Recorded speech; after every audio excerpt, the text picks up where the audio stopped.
kati ya chaîne YouTube tozoluka sango epanzani partout ke mama moko azosala ponga nasangisa na makemba yango nde tozoluka ye na kati ya chaîne YouTube ya émission découverte tozoluka mama na biso moko babi asalaka kwanga na makemba basangisa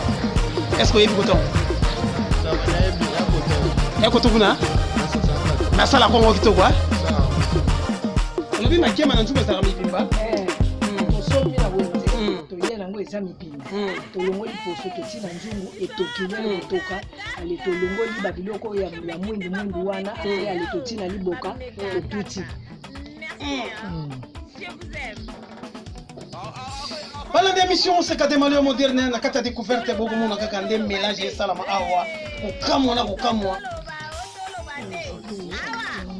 doit ça matila ya David